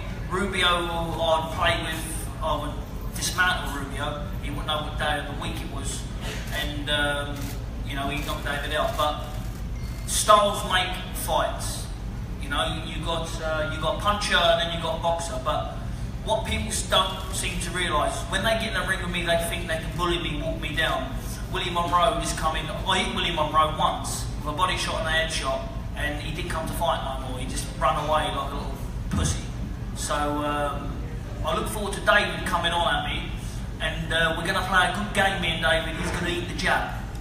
He's going to eat so many right hands, he's going to be begging me for a left to finish him off. Begging me. But listen, it's all fun and games, it's all the talk now. It's all the talk. On Twitter, I call him short legs and whatnot else, but that's only talk. The real thing what counts is when I come over to Canada on the 16th of December. Now, I know that I watch other fighters fight in Canada. I know Canada's a fair country. People were saying to me, "Oh, what are you going to Canada for? know what boxing is with decisions. I said, listen, I'm in boxing to win and defend all over the world. If I can't beat David Lemieux, then I'm not going to beat Gennady Golovkin. So David Lemieux is my tester, my step up. And I know I'm going to come through this victorious. 100,000,000%, I put my life on it, I'll come through this victorious.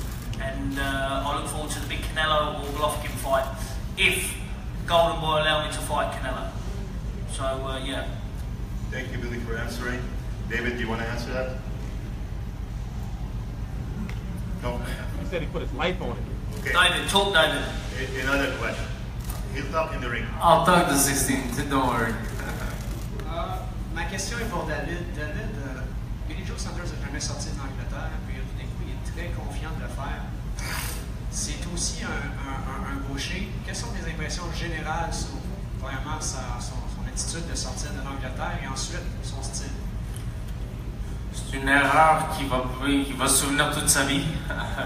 Il n'aura pas dû sortir de l'Angleterre. Il va venir ici, il va se faire battre. On s'est déjà battu avec plein de gauchers. On n'est pas inquiet de son style. On sait que c'est un boxeur de calibre. Mais je te garantis que ça va pas être comme que lui pense ou quand il va mélanger des coups avec moi, ça va pas être comme mélanger des coups avec Willie Monroe. Alors la surprise sera le 16. Il verra. Ok, alors on va faire le face-à-face. Soyez prêts pour les photos. Guys, we'll do the face-to-face. We'll go in the front here.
Ready, fit, fat, whatever I am, I'm ready, whenever.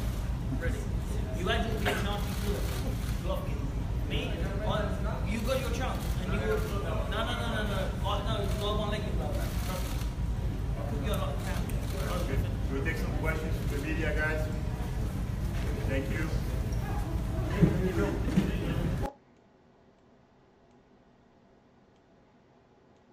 Lose yourself.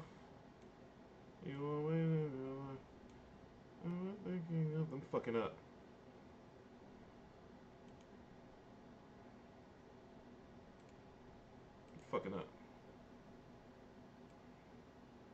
I'm still trying to learn all this stuff, you know. We're getting there though, like making it more fluid and shit, like switching back between shit and everything. We're getting there though. Getting there. But anyway, so yeah, we got a half an hour left. We're chilling. We already talked about everything, so I really don't kind of feel like going over that same shit again. I'm sorry. But I guess we got to, right? So we already talked about Andrade. He's done at 154. He's at 160. He's trying to get in the mix. I was saying that if he's smart, he should be trying to fight. Well, he should be at Jacobs versus Arias, and he should be at this fight, Saunders versus Lemieux. He needs to get himself in the mix. You know, he at 160 now. He's on HBO with all these, and you know, HBO got these fighters because they're building up that 160-pound division for if Golovkin beats Canelo and leaves, or opponents for Canelo in the future at 160. So all these guys are fighting to get those shots from Andrade, Saunders, Lemieux, you know, Jacobs, and even Arias is in the mix now. So they're fighting to get in the mix. You got Kyoto Murata, who beat Hassan Ndam for that WBA World, and the mandatories for Golovkin, you know, is already set after Canelo. What's going on with Mikey Garcia? We don't know. You know what, though? Just so happened, I'll tell you. Restaurant 1909, Taverne Moderne, pour cette conférence tant attendue. You want to know what's going on, Mikey Garcia? Now listen to this. This is a very, where's it at? I want you to listen to this. This is very important. This is very important. I'm telling you, listen to it for a reason. All right? Listen to this carefully. And we're going to talk about who it could possibly be. You'll know what I'm talking about after the video. How long is it? 3 minutes. Okay, let's go this way. Exactly. Okay, great. Could you elaborate?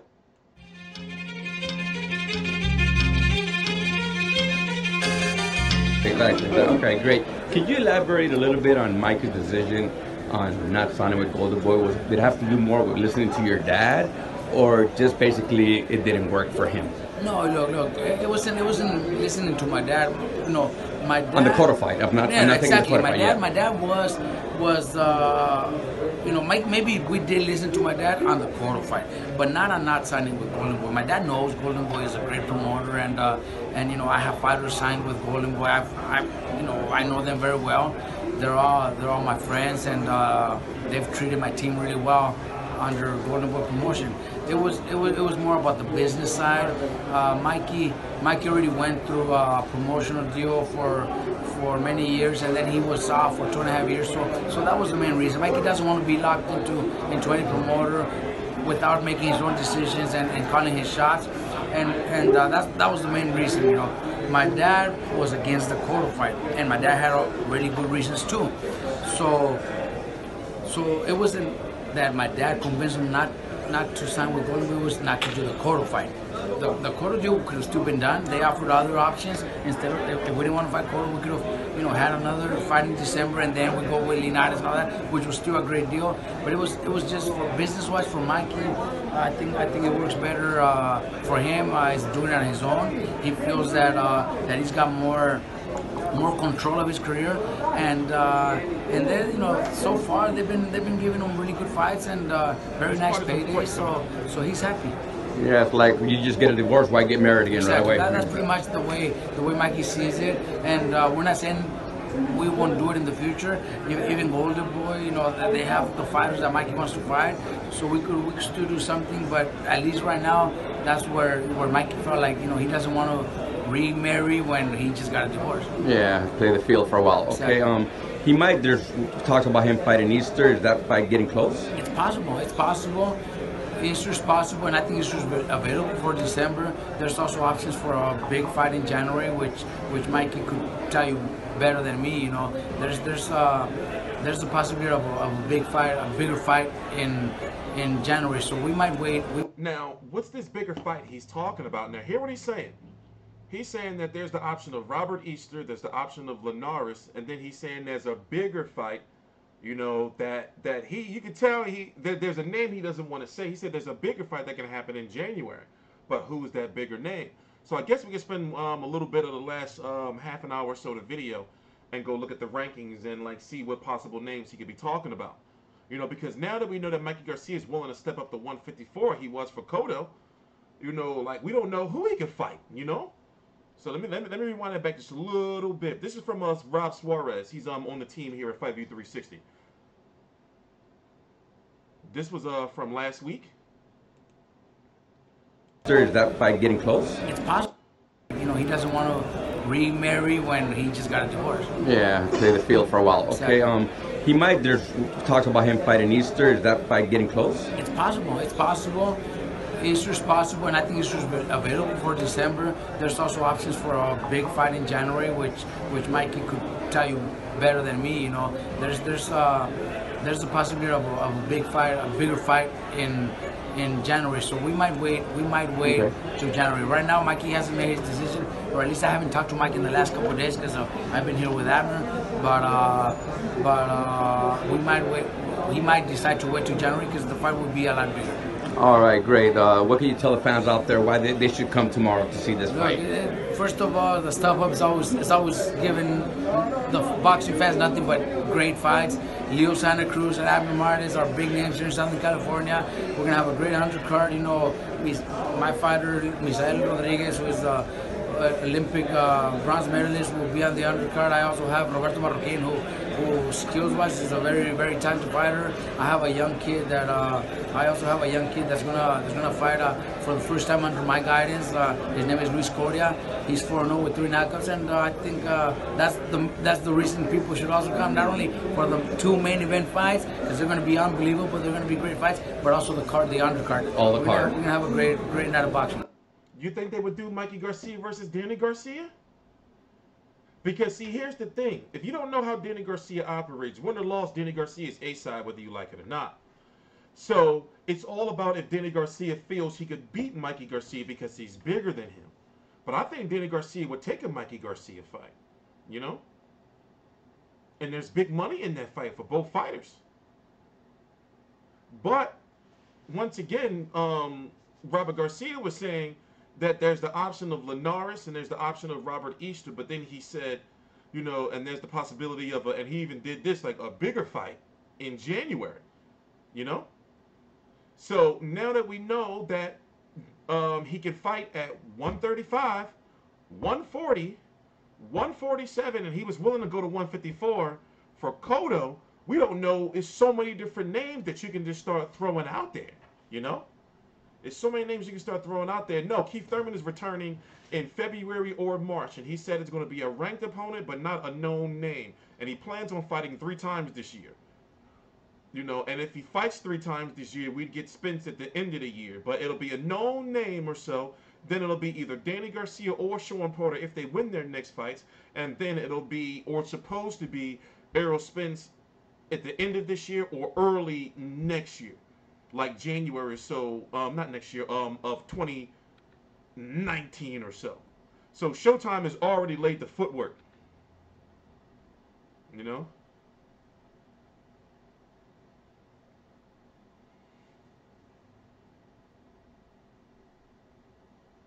Well, see, the issue with the Linares fight is the Golden Boy politics.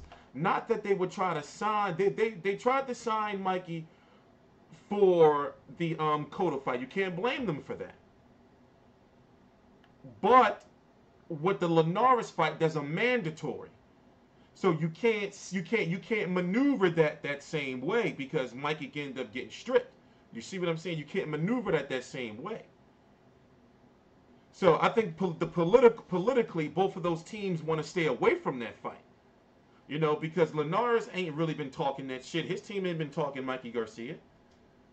You know, yeah, on Mikey Garcia's side, they think they talking like, you know, like it's coming up, but it's other fights that they can take to maneuver away from that.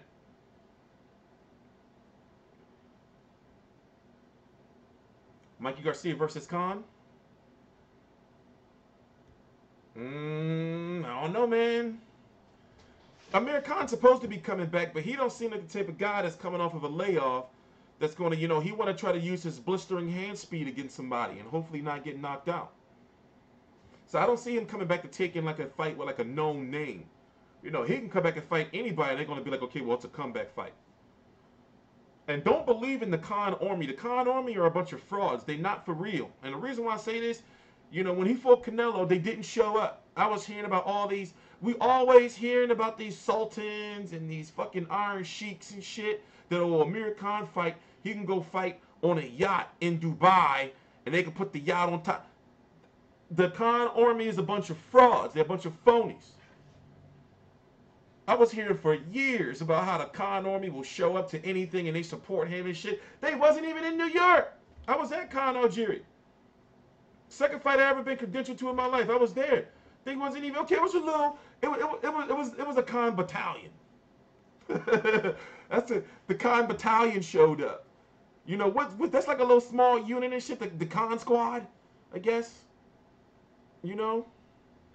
It was some of them. It was, you know, but I'm thinking like, man, what the fuck? Where's this Khan Army? Khan take, so what happened to Khan take over New York or Brooklyn? You know? What do you think about Ryan Burnett? You know what? I'm still getting my shit down with the 118-pound division. And we're still trying to figure out what's going on with Louis Nery's situation. I believe it's in like appeal.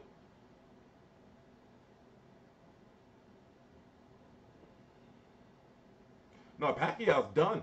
Pacquiao's done. Stick a fork in him. He don't want to fight no more. They keep trying to make him fight. He trying to like do the Lord's work over there in the Philippines, killing drug dealers and stuff. You know, getting the dope off the streets. And they keep trying to make him fight Jeff Horn. Jeff Horn fighting Gary Cochran? I forgot how to pronounce his last name. That fight's official. Done, signed. They had a press conference, everything. I watched it this morning.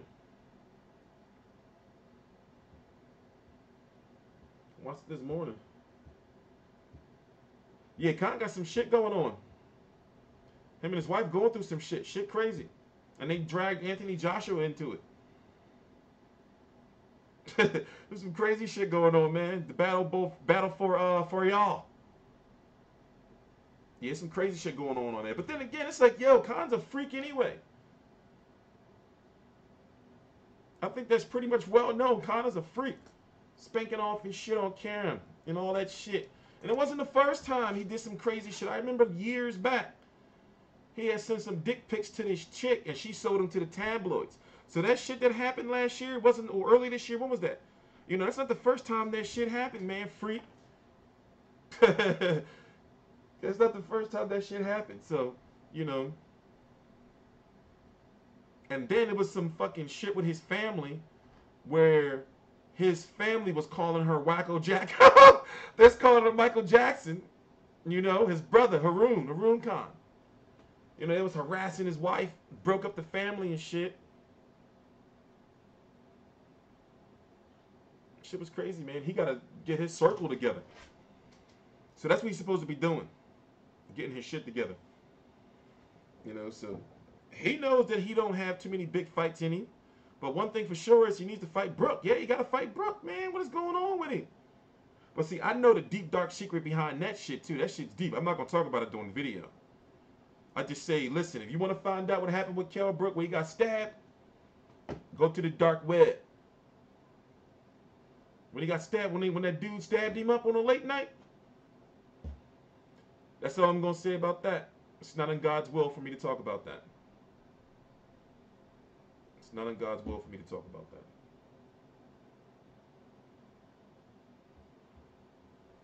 But anyway. Yeah, we got about 15 minutes left.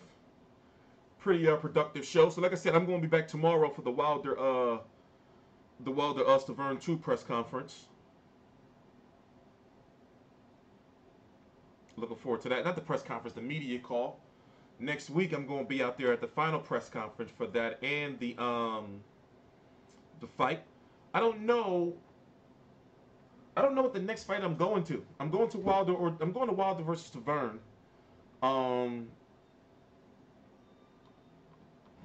What else? I don't think I'm going to anything else until December. I might go to the Kovalev fight. You know, and then definitely got to put my bid in for Lomachenko Rigondeaux. You know, we got to get out there for that, right? So I already started selling that fight. I've been doing my little social media shit. You know, selling the shit out that fight. I mean, obviously it's already sold out, but still, like when you be trying to go to fights, you know, you got to put your part in, you know, use the media. You got to motherfucking spread the word, get people hyped. Are you going to Joshua versus Takam? What the hell are you talking about, bro? Am I from the UK? Hey, somebody put that guy on timeout just because. Just put him on timeout. And for his bad spelling, too. Who's Takam? Anybody knows who that is? Somebody put him on timeout, please. Yeah, it's like that around here, bro.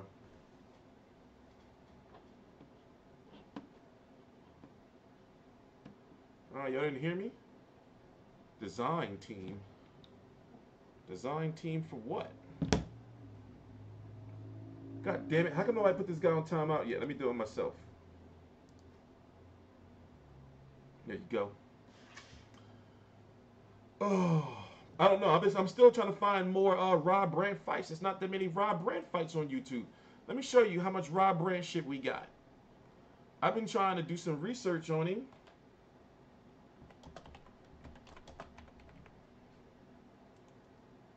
I've been going to Daily Motion and shit and everything. We got shit like this. This is the type of footage I got to work with. I'm trying to research Rob Brand. See what I'm saying? Like, look, YouTube don't got it. You know, YouTube don't. And I've watched all of these. You know, there's no, like, high-class, like, real footage out, like, high-quality footage out there. You know? So we're getting, like, this amateurish footage that's letting me know who he is, but it's like, well, then you look up the guys he's fighting, it's like, okay, well, where's, like, the new shit, you know? Where's the new shit? So I've been going to Daily Motion and everything. You know, so you can't tell me people are watching it. Are people really watching those fights? You know? I mean, I understand, like, in my situation, I don't have, like, well, this is my job. I'm not going to say I'm going to have a day job. This is my job. You know, so that's what I'll be doing. Like, I'll get up and I'll be sitting here, like, the way my setup is, I have a screen right here, and I can just be chilling right here on some shit. I got a screen right here, a screen right here, and a screen right here, then a fucking TV right there. So I'll have, like, boxing shit just on, you know, on one, doing social media on another one, you know, playing a video game, and then, like, typing some shit at the same time, you know? So it's my job to, like, watch all of this shit to, like, give, like, the best assessment of all these fighters, you know? So that's why when I took a look around this weekend, a lot of people didn't cover, or like YouTube media didn't cover the Demetrius Andrade or the Jezreel Corrales fights. Why? It's because they really don't know who the fighters are. You know, or at least like when an American, it's not that they don't know who they are, it's just that I don't know, you know, maybe you're not doing enough research. That's why I stopped watching people's videos, because people be talking about how fighters are going to win and do this and do that, and they don't actually watch the fights. You know, it's like, where are you getting this assessments from?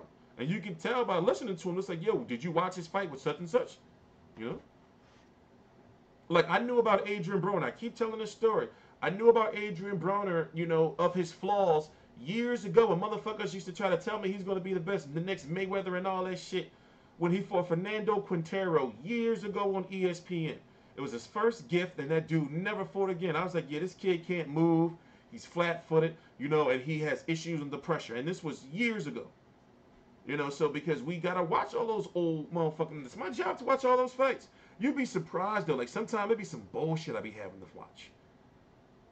You know, like, Włodarczyk's fights this last week. You know, the Polish dude that fought for the World Boxing Super Series against Marat Gassiev. You know, when you got to watch them fights all day. Or when you got to search up Terrell Goucher fights. You got to watch those fights. You know? You got to watch. Sometimes I be having to watch some fucked up fights, man. You don't, you know, people think my job, this shit ain't just about doing videos. The videos is the easy part. You know?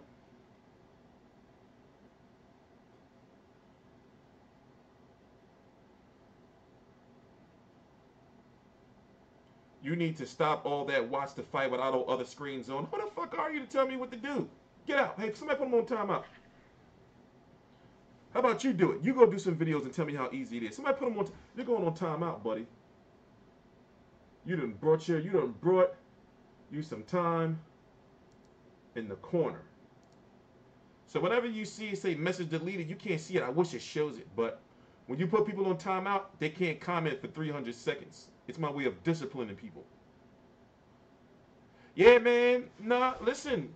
I was supposed to confront Broner after he had beat Mikey Garcia. If he would have beat Mikey Garcia. You know, but he lost the fight and didn't show up to the post-fight press conference. You know? He don't listen. I didn't ask for the Broner fight. I was minding my business, doing my media shit, and he challenged me to a $50,000 fight. No bullshit. Was it $50,000? It was $50,000. So of course I wasn't going to back down. I was going to cut weight, drop 120 pounds easy. You know, I was going to try to get the fight at 150. At the time, I was 260.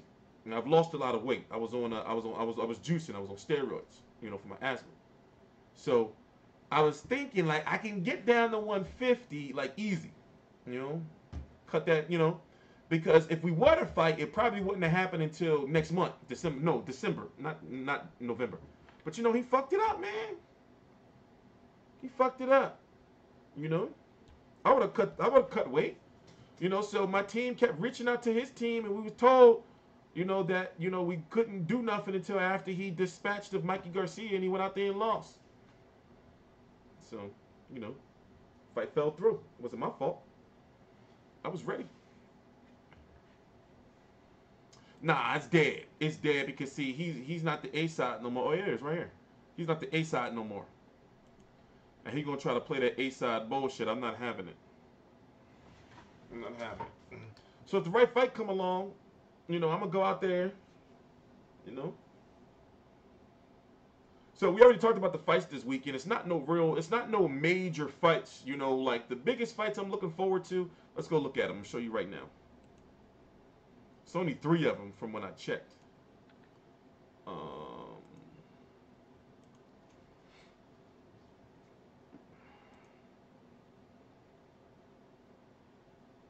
My website's active now, by the way. Shout out to Mikey holding it down. Okay, let me do it this way. I gotta update this. I'll update this later.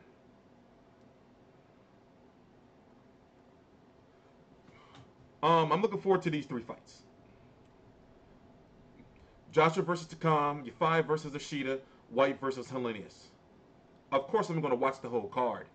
And then after that, we don't have nothing of significance unless you count this Jesus Soto Carras versus Juan Carlos Abregu fight on ESPN in November the 2nd. Then, of course, November the 4th, Deontay Wilder versus Taverne 2, showing Puerto Granados, Sergey Lipinets versus Kundo for the vacated IBF title of Terrence Crawford. Dominic Brazil versus Eric Molina. Dimitri Bivol versus Trent Broadhurst. Shout out to Trent. He be showing love on the gram. Damn, bro, he in a big-ass fight. Damn. We're going to talk about that, bro. Jimmy McDonald versus Solas. Scott Quigg returns. You know, and then November the 11th, this top rank on ESPN fight. This was supposed to be Jesse Magdaleno versus who? Again, I forgot. Artubert the BF. Danny Jacobs, Luis Arias, Gerald Miller. So basically, you know, we get like a drought, I guess, you know, depending on how you look at it, like 1 week drought, I guess. From like the 4th until like the 11th or something. Some shit. I bet you won't make weight. Why you hating on me? What you mean I won't make weight?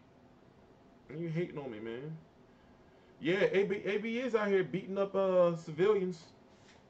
You know? I was in Vegas. I saw all these bombs laying around. They was knocked out. Adrian Broner was on a warpath. He was on a warpath, man. Rampage, right? So what I'm about to do, I'm about to start some dinner. We got 6 minutes left. I'm about to start some dinner. Take a shower, come down, play some 2K, play some UFC 2.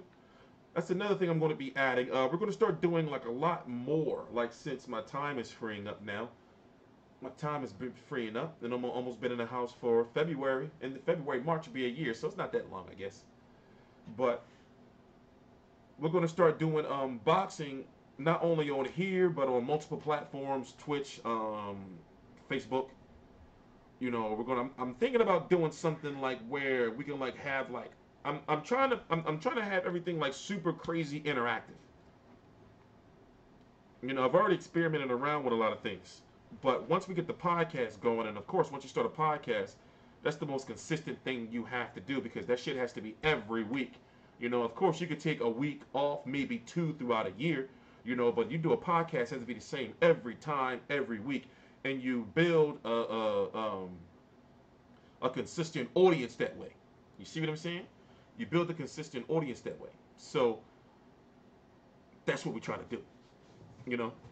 And then I want to have something like on Friday nights, like we play like fucking Call of Duty or some shit, you know? Like I'm going for like a consistent schedule, like somewhere where we can watch fights together, you know, where we can have like a lobby and I can just pull some shit up, you know, then people can just join and we can chat on about fights and everything and not making money, not like copyright, but something like, you know, like live film studies, you know. So we've been working on all that stuff, doing a lot of research, watching a lot of YouTube tutorials and shit, and reading a lot of shit.